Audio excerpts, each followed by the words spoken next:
The morning light crept lazily through the sheer curtains, dust more swirling in the air like soft secrets. The other side of the bed was untouched, perfectly smooth, cold, as though no one had ever slept there. Beside Wine's pillow lay a folded note written in Jungkook's neat, clinical handwriting, surgery, don't wear up. Her lips curled into a faint, humorless smile. Classic Joan Jungkook, she muttered, voice still husky from sleep. She sat up, her silk nightgown slipping off one shoulder, revealing the faint mark he had left weeks ago, the last time he had actually looked at her with something other than exhaustion in his eyes. Her gaze drifted to the bedside table. His coffee mug still sat there, half empty, a thin trail of steam rising. The faint scent of his cologne, cedarwood, and clean linen still lingered in the air. It should have felt comforting, instead it stung. She pushed herself out of bed and wrapped a satin robe around her, heading to the kitchen.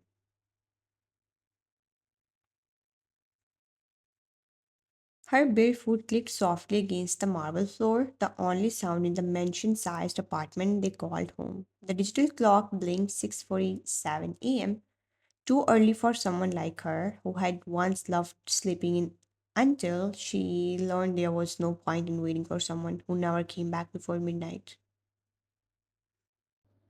As she made herself coffee, her mind flickered back to last night to Tyung sitting cross legged on her living room floor, sleeves rolled up, laughing as he fixed the broken heater. He had teased her about her princess habits. You seriously can't even change a fuse, Mrs. Doctor? Excuse me, my job is to look pretty, not to wrestle with wires. The memory made her smile, a real, effortless one. It felt foreign, like stretching a muscle she hadn't used in ages. But as soon as she felt that warmth bloom in her chest, guilt crept in behind it.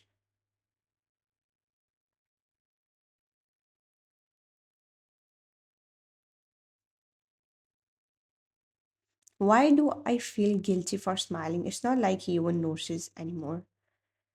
Hours later, Chunguk's car rolled into the hospital parking lot. The morning sky was still grey and the world hadn't quite woken up yet, but he already had. He always had.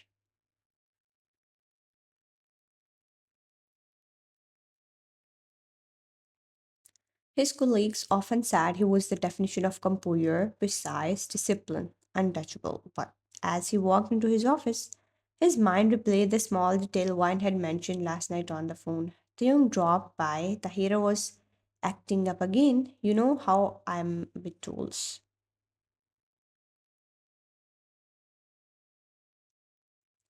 You could have called maintenance.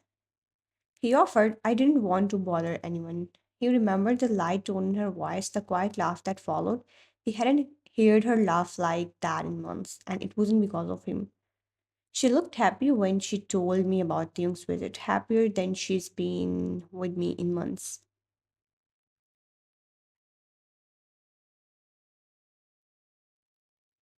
He exhaled through his nose, setting down his clipboard. Jealousy wasn't something Jung Jungkook believed in. It was irrational, distracting, unprofessional. Yet somehow it settled inside him like a slow burning ache. Meanwhile, back home, White scrolled through her phone, paused at a photo from last year's anniversary.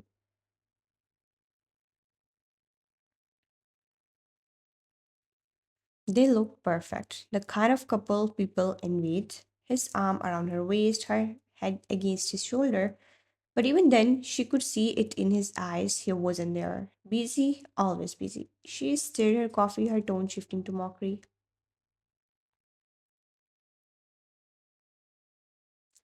Oh, yes, Dr. Jones' heart only beats for his patients, not his wife. She sighed dramatically, letting the spoon clatter against the cup. Then she smirked at her reflection in the glass, tore her hair messy, eyes sleepy, but still glowing.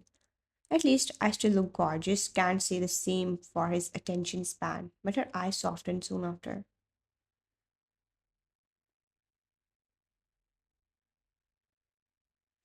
Because no matter how much she teased or rolled her eyes, the truth was she missed him. She missed them. The hospital cafeteria buzzed with the usual noise, clinking trays, the hum of coffee machines, nurses chatting in hurried tones. The smell of antiseptic still lingered faintly even here. One sat at a corner table perfectly out of place among the queues. Dressed in soft pink, her hair tied neatly, she looked like a delicate painting dropped into a world of exhaustion and scrubs. Across from her sat Theung, his lab coat half buttoned, that usual lazy smile tugging at his lips. You know, for someone who claims she doesn't like sweets, you are doing a terrible job proving it.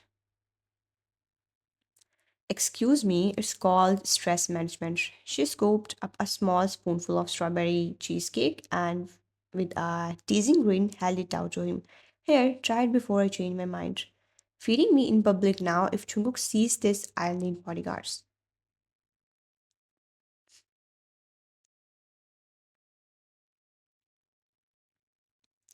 She laughed, that soft, genuine laugh that carried just enough warmth to make heads turn. At that exact moment, Jungkook walked in. He was coming from surgery still in his white coat, gloves hanging loosely from one hand. Mask pulled down to his neck, his eyes were sharp, focused until they found her. The world seemed still for him. Wine's laughter, the way she leaned closer, the way Ryung's eyes softened when he looked at her, it all slammed into Jungkook like a silent blow. His gloved hand froze mid-step, his jaw tightened imperceptibly, but enough for anyone observant to notice. His heartbeat, usually so calm and measured, skipped once violently. She never laughs like that when she's with me. Wine didn't see him at first. She was too busy teasing Theong, too caught up in the rare comfort of being noticed, heard, seen. But Theong's gaze flickered behind her, his expression faltering for a split second. Oh oh.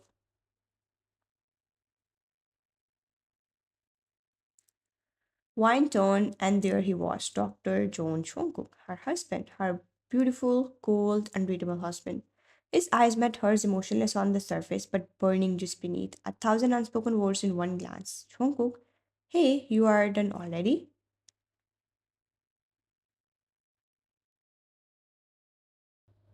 Apparently not. His gaze shifted briefly to Taeyong, then back to her, enjoying your lunch. Hmm, Taeyong just. I can see that. The air around them thickened, tension coiling tight. Even Taeyong, usually so composed, cleared his throat awkwardly.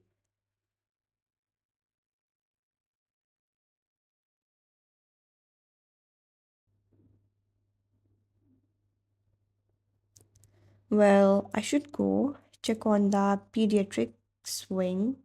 Great cheesecake, though. He stood up, giving Vine a quick, knowing smile before walking away. For a moment, neither of them spoke. Jungkook just stood there, his hands tucked into the pockets of his coat, eyes unreadable.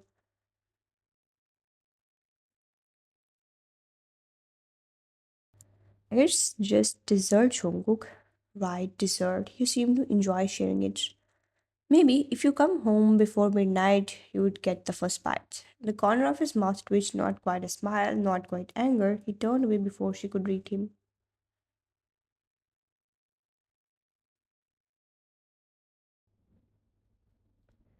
Don't be late getting home. And just like that, he was gone. His footsteps echoed down the sterile hallway, calm and measured as ever, except for the way his gloved hand clenched once before he disappeared around the corner.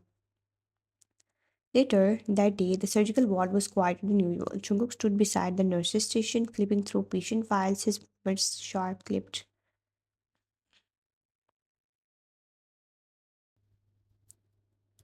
Dr. Joan, patient in room number 208 is asking for a check the chart before you come to me with incomplete information. The nurse blinked, startled. Jungkook never raised his voice, never. He turned sharply, his eyes cold, focused on nothing but the file in his hand.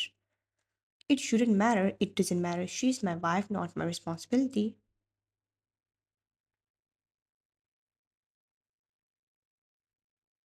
But the words didn't convince even him. As he walked away, a whisper drifted behind him. Dr. Joe never loses his temper. What's going on with him? Meanwhile, Wine sat in her car outside the hospital, staring at her reflection in the rearview mirror. Her lipstick was slightly smudged from the coffee earlier. She fixed it, tilting her chin up.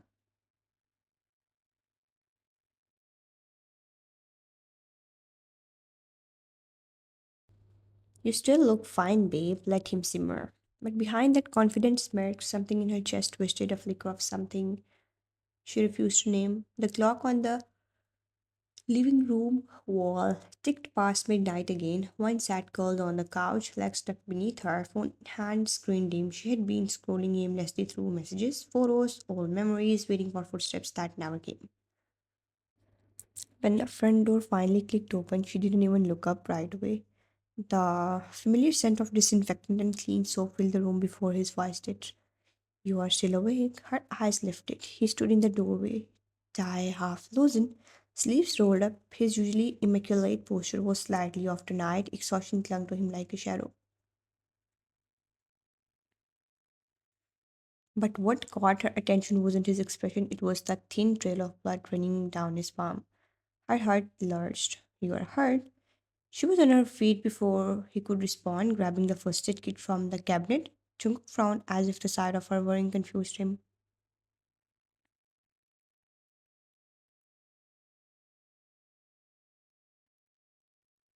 It's nothing, just a cut. You fix everyone else, Dr. Joan. Let someone fix you for once. He didn't argue this time. He simply sank onto the couch, shoulders heavy, letting her sit beside him. The silence between them was not comfortable but charged. As she tapped antiseptic on the wound, her fingers pressed his skin warm, tense, alive.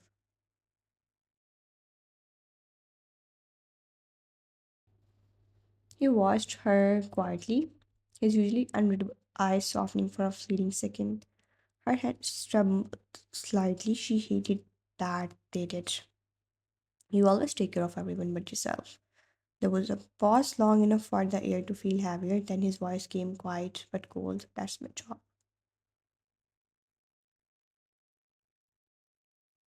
She looked up at him, really looked.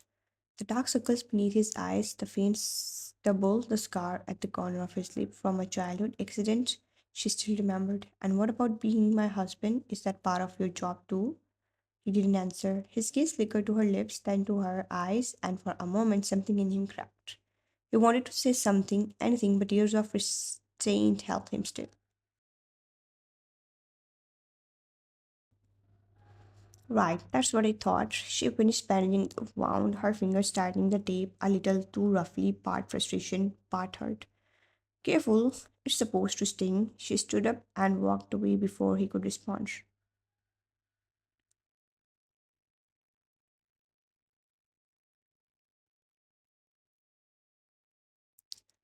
He watched her retreating figure, the sway of her robe, the glimmer of frustration in every step. His jaw clenched, but his eyes softened with regret he had never voiced aloud. She shouldn't care this much, not when I have forgotten how to show her I do too.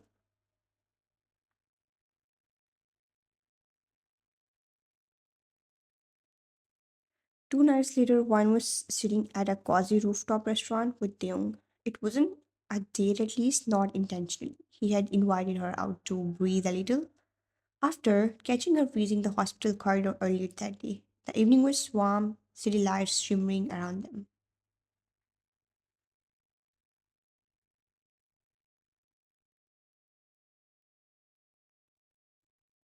Deung was halfway through a funny story about a clueless intern when Wine's laughter rang out bright, careless, beautiful.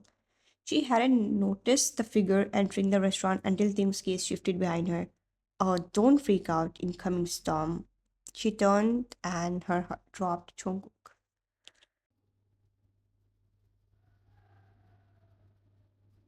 Still in his black shirt and slacks, sleeves rolled up, a hand casually resting in his pocket. His gaze swept the restaurant once, then locked on her. Of course, small word, huh? Or small universe that hates me.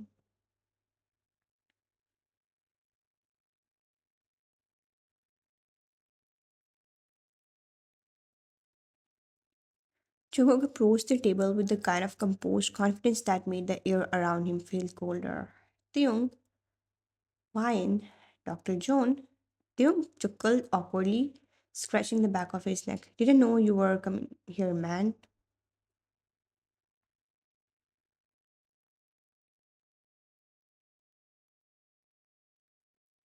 Neither did I. I was invited by the department head. Seems I walked into something else. Wine lifted her glass, unbothered. We were just having dinner. You can join if you're not too busy saving the word. Jung shot her a look, half warning, half amused, but Jungkook accepted. He sat opposite them, posture straight, expression unreadable. The waiter arrived, the air thick enough to slice. Jungkook's eyes didn't leave her, the way she smiled at Young's jokes, the way she leaned in slightly when she laughed. He barely touched his foot. Remember when Jungkook used to get jealous if anyone even looked at wine?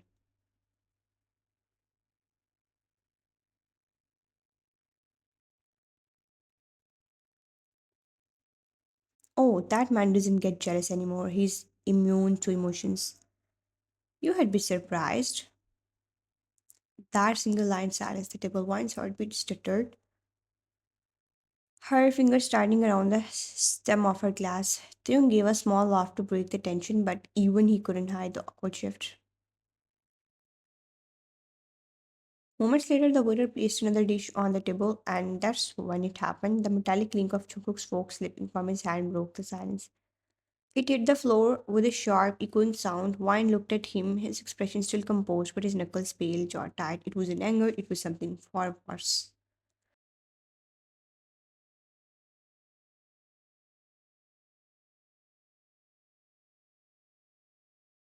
You should be careful, doctor. You are bleeding already. Her words cut deeper than she realized. Chung didn't respond, he simply leaned back, his gaze tracing her one last time from her confident posture to be sadness hiding behind that smirk.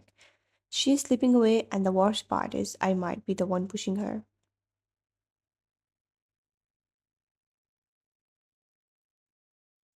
The rain had been falling for hours, sharp, relentless, and cold.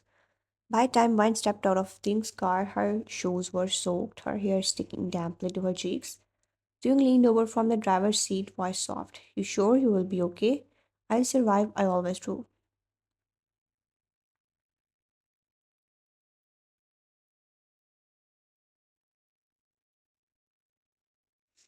He nodded, hesitating before driving off, his headlights vanishing into the curtain of rain. She turned toward the house, their house, its windows dark, eerily still. A shiver ran down her spine that had nothing to do with the weather. When she unlocked the door, thunder rolled in the distance.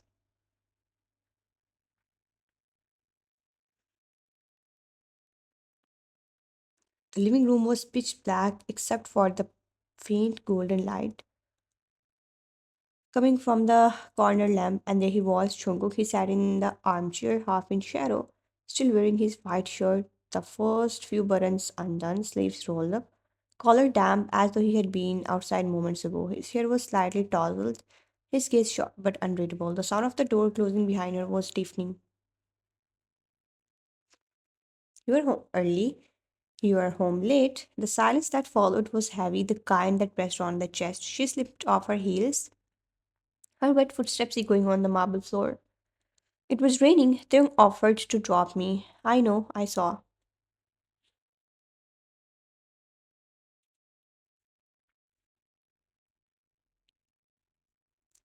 Her eyes snapped up to him, you saw, from the balcony. His tone was calm, too calm, the kind that comes right before something breaks. You are spying on me now. I'm watching my wife get out of another man's car. Is that not allowed anymore? Her chest tightened.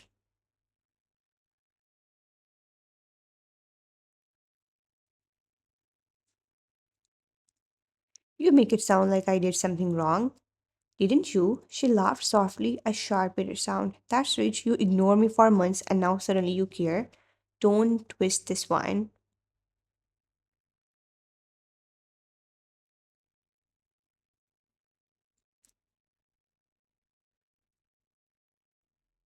No, you don't get to tell me not to twist things when you have been cold for months.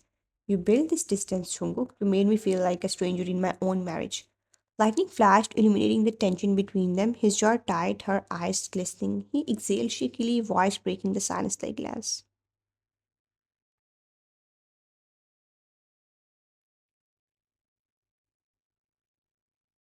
Do you enjoy making me look like a fool? She froze. His tone wasn't angry, it was wounded. You never cared before, Jungkook. He stared at her, then he let out a bitter laugh, low and broken. That's the problem. He took another step closer, his voice trembling with restraint.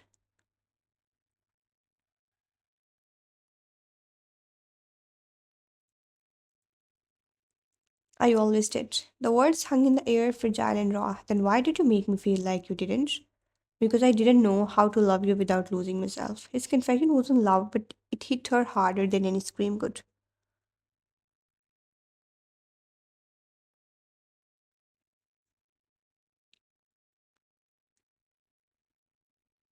The rain pounded against the windows. The storm outside seemed to echo the one between the mirrors of silence, pride, and unsaid words finally cracking open. Once voice trembled. You already lost me, Jungkook. You just didn't notice when it happened. His thought worked as he swallowed, his gaze flickering from her eyes to her lips, then back again.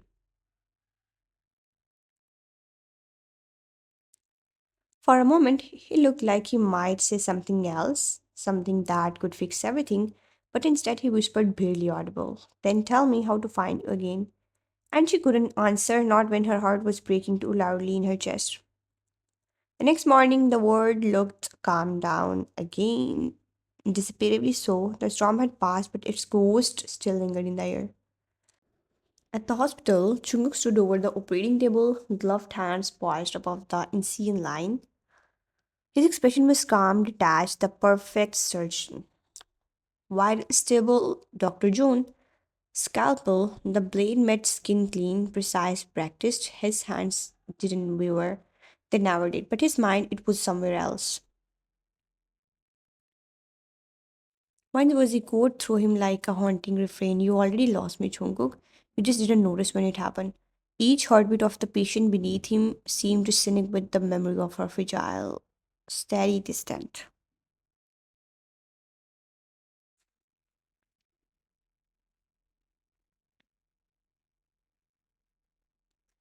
He worked methodically, his movements almost mechanical, but so sure, every adjustment felt symbolic. He was stitching a hurt, but he couldn't mend his own.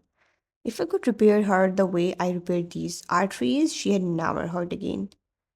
When the surgery was over, the patient stable, Jungkook stripped off his gloves and mask. He didn't go straight home. Instead, he sat alone in the locker room, the smell of antiseptic and cold metal surrounding him, his hands the same hands that could save lives, trembling faintly. He stared at his reflection in the locker mirror. The man staring back looked exhausted, lost, human. Under his breath, barely a whisper. Maybe love isn't supposed to be fixed like a broken artery. His voice cracked on the last word. And for the first time in years, John Chungkook, the cold, composed surgeon, closed his eyes and let himself feel. The morning sunlight spilled gently through the curtains, warm, golden, and soft after the chaos of last night's storm. The house was quiet except for the faint clinking of cups from the kitchen. You were standing by the counter, pouring coffee still in your oversized shirt, hair slightly messy. You didn't expect him to be awake yet, but when you turned around there, he was. Chungkook stood by the doorway, dressed in a simple black hoodie and sweatpants, looking human. No walls, no coldness, just tired eyes and a raw kind of softness. For a long moment, neither of you spoke. Then he exhaled shakily and said, Wine, can we talk? You nodded, quietly setting down the cup. He walked closer, slow and hesitant, as if afraid you would vanish if he stepped too fast. His voice broke the silence, slow and trembling. I was wrong. You were playing surprised. He rarely admitted things like that. He took another breath, his fingers twitching nervously at his sides. I kept telling myself I was protecting us by working more, by focusing on everything but you. But I wasn't protecting anything, I was just running away. He looked at you, eyes glassy now. I should have given you time, Wine. I should have listened when you tried to reach me. I made you feel alone when all you wanted was me. Your throat tightened, you hadn't seen him like this, not in years. Jungkook, he shook his head, voice barely holding together.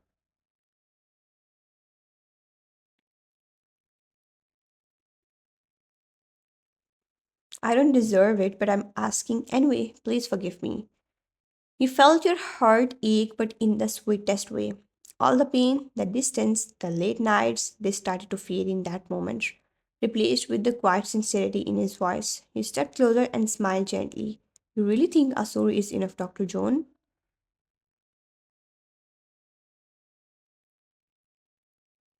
He looked at you, eyes wide like a lost puppy. I can do more. I'll cook dinner, I'll clean, I'll even watch those drama shows you like. You giggled, watching his panic grow, then you tilted your head playfully and said, maybe I should ask him for advice on forgiveness. He's better at comforting people anyway. The reaction was instant. His jaw dropped slightly and he blinked once, twice, processing what you just said. Then his ears turned red. Theung, Theung, are you seriously? You bite your lip, trying not to laugh as he stepped closer, eyes wide and wounded.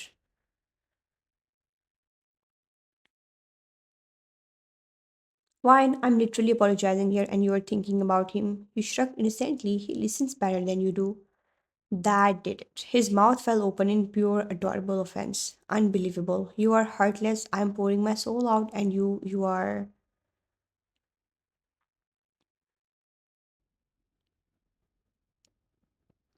He stopped mid sentence when he saw your grin. Your shoulders were shaking from holding back laughter. Wait, you are pranking me? You finally burst into laughter, clutching your stomach. Oh my god, your face, you look like you were about to cry.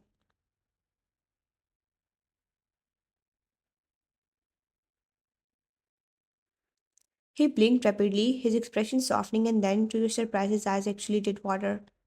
You are mean. Your laughter faded instantly. Hey, I was just teasing, don't cry. He pouted slightly, looking up at you through wet lashes, heartbreakingly cute.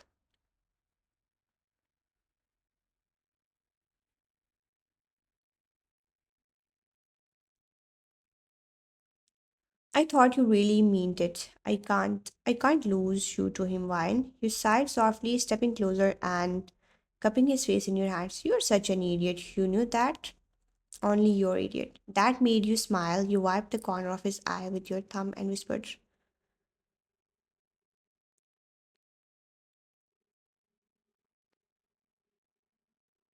you are forgiven, Dr. John, but only if you promise to make time for me from now on. He nodded quickly, too quickly. I swear, every second, every heartbeat yours. You chuckled. Now that's dramatic. He leaned in closer, his forehead brushing yours, his tone teasing again, a flicker of the old Jungkook.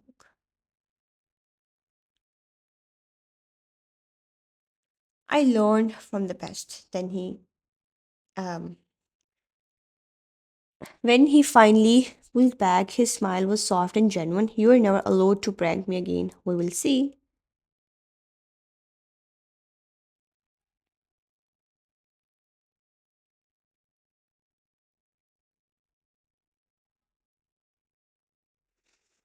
And as he wrapped his arm around you, the rain outside long gone replaced by sunlight streaming through the windows, you realized something. You hadn't just forgiven him, you had found him again.